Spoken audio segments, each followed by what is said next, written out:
Hi, my name's Nick, and here's some DNA.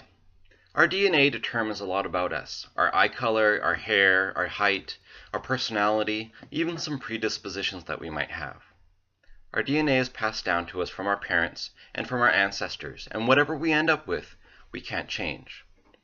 However, there is a field of research called epigenetics, which looks at different environmental factors and how they influence how our genes are expressed. For example, let's say you have the gene for ADHD. Now, this might not mean that you are diagnosed with ADHD. It just means that you're a carrier of that gene, and that gene is not expressed yet.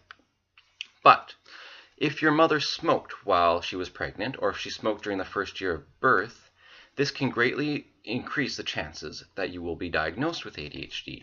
What happens is that methyl is introduced into the system. Here we have Me for methyl, comes along from the smoking and attaches to this gene that's responsible for ADHD. What happens now is that there's a much greater chance that this gene will express the ADHD in you.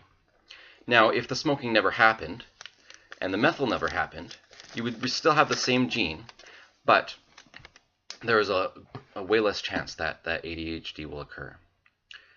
What's interesting about epigenetics is that once the methyl has been introduced into the system and has attached itself to the DNA, it carries itself through generations.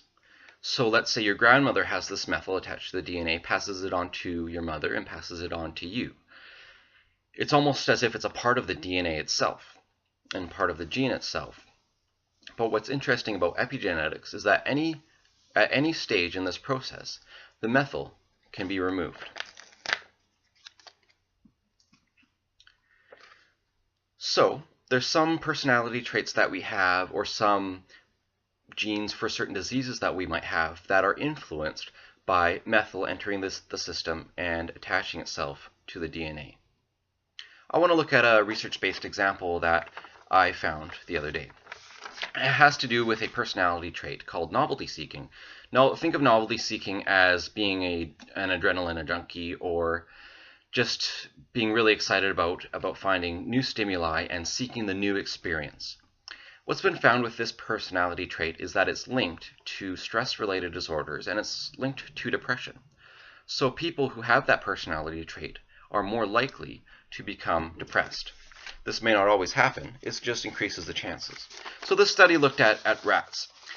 Here we have a rat who has novelty seeking as a personality trait. You see this face here is the, oh my gosh, new situations, I love it. He is experiencing a situation with social defeat, and then he experiences sadness, and over time could experience depression. Now the rat, who does not have novelty seeking as a personality trait, sees the new situation and just says meh, and he remains happy.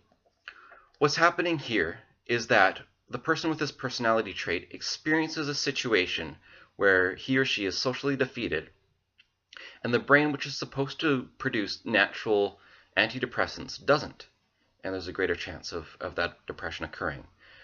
The person who does not have novelty seeking as a personality trait, when they experience social defeat, they do have natural antidepressants released in their brain to maintain that happiness and maintain a high self-esteem. This research looked at rats with this personality trait, and what they found was that there is an epigenetic factor in the DNA. So here we have it. The personality trait of novelty seeking is part of our DNA, but there's an epigenetic factor which determines whether or not we will experience depression from social defeat.